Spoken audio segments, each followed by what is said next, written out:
안녕하세요, 성도 여러분. 그리고 진리의 길을 찾고 계신 모든 분들께 오늘 이 영상을 끝까지 보시면 여러분의 신앙의 발걸음이 훨씬 더 단단하고 명확해질 것이라 확신합니다. 로마서 2장은 조금은 무겁게 느껴질 수 있는 심판이라는 주제로 시작합니다. 2장 6절은 이렇게 말씀합니다. 하나님께서 각 사람에게 그 행한 대로 보응하시되. 바울은 여기서 아주 단순하고 명확한 원리를 선포합니다. 악을 행하는 자에게는 환난과 공고가, 선을 행하는 자에게는 영광과 존귀와 평강이 있을 것이라는 거죠. 가장 중요한 것은 이 기준이 유대인이나 헬라인이나, 즉 하나님의 율법을 아는 사람이나 모르는 사람이나 차별 없이 동일하게 적용된다는 사실입니다. 이때 많은 분들이 이렇게 질문합니다. 그럼 행함으로 구원받는다는 말인가요? 정말 중요한 질문입니다. 이 부분을 오해하면 안 됩니다. 성경 전체는 일관되게 오직 예수 그리스도를 믿는 믿음으로 의롭게 된다고 가르칩니다. 여기서 말하는 행함은 구원의 조건이 아닙니다. 그것은 참된 믿음의 자연스러운 열매이자 살아있는 믿음의 명백한 증거입니다. 뿌리가 믿음이라면 행함은 그 뿌리로부터 나온 지극히 당연하고 건강한 열매와 같은 것이죠. 믿음이 있다고 말하면서 삶의 열매가 전혀 없다면 우리는 그 뿌리가 정말 살아있는지 점검해 봐야 한다는 것이 바울의 첫 번째 메시지입니다. 그렇다면 이런 질문이 자연스럽게 따라옵니다.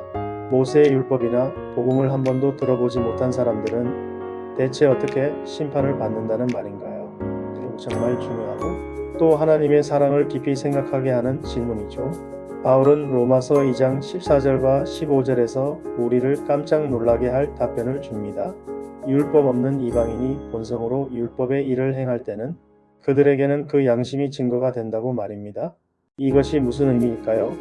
하나님께서는 모세에게 기록된 율법을 주시기 전부터 모든 인류에게 선과 악을 분별할 수 있는 양심이라는 마음의 법을 심어주셨다는 것입니다.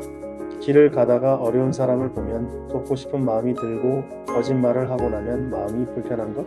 이것이 바로 우리 안에 있는 양심의 소리입니다. 결국 기록된 율법을 받은 사람은 그 율법을 기준으로, 율법을 받지 못한 사람은 그 마음속 양심의 법을 기준으로 공정하게 심판받는다는 것입니다. 이는 어느 시대, 어느 곳에 살았든 모든 사람에게 구원의 기회를 공평하게 주시는 하나님의 놀라운 사랑과 공의를 보여주는 대목입니다. 하나님은 결코 불공평한 분이 아니십니다. 우리는 율법, 즉 성경 말씀을 가지고 있고 복음을 들었습니다. 그렇다면 우리는 이 심판대 앞에서 안전한 걸까요? 하지만 이게 전부가 아닙니다. 바울은 바로 이 지점에서 말씀을 안다고 자부하는 우리들에게 훨씬 더 날카롭고 무서운 경고를 던집니다. 바울은 당시 율법을 가졌다고 자랑하던 유대인들을 향해 이렇게 외칩니다. 다른 사람은 가르치면서 왜 너 자신은 가르치지 않느냐? 도둑질하지 말라 선포하면서 왜 너는 도둑질하느냐? 그들은 스스로를 어두운 세상의 빛이요 어리석은 자의 교사라고 여겼습니다. 율법 지식에 대한 자부심이 하늘을 찔렀죠. 하지만 그들의 삶은 그들이 아는 바를 전혀 따라가지 못했습니다. 이 말씀은 2000년이 지난 오늘 매주 성경을 펴고 설교를 듣는 우리에게 더 큰 울림으로 다가옵니다. 아는 것에 그치는 신앙이 얼마나 위험한지, 삶으로 증명되지 않는 믿음이 어떻게 하나님의 이름을 욕되게 하는지를 깨달아야 합니다. 이것이 바로 로마서 2장이 말하는 가장 무서운 죄입니다. 그렇다면 무엇이 진짜 하나님의 백성된 증표일까요? 바울은 2장의 결론에서 핵심을 꿰뚫습니다. 로마서 2장 29절입니다. 오직 이면적 유대인이 유대인이며 할례는 마음에 알지니 영에 있고 율법 조문에 있지 아니한 것이라. 바로 마음의 할례입니다.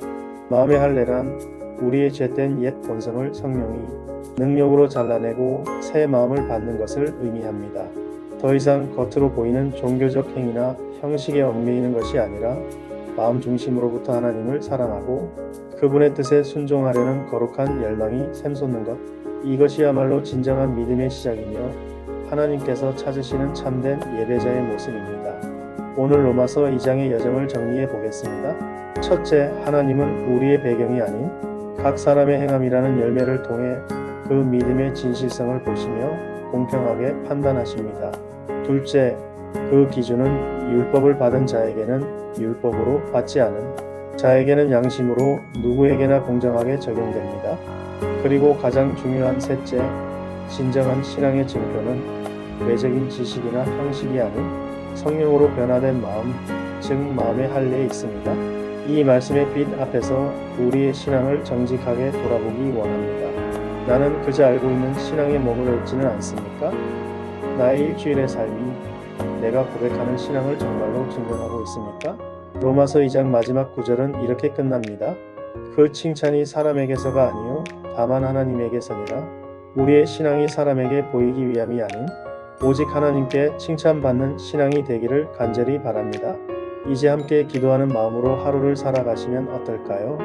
하나님, 제 외적인 모습이 아닌 중심을 보시는 주님, 제 마음의 성령으로 할례를 행하사 주님을 닮은 삶의 열매가 제 삶 가운데 자연스럽게 맺히게 하옵소서. 예수님의 이름으로 기도드립니다. 아멘. 말씀이 삶이 되는 여정에 함께하기 원하신다면 채널을 구독하시고 다음 묵상에도 동행해 주시길 바랍니다. 감사합니다.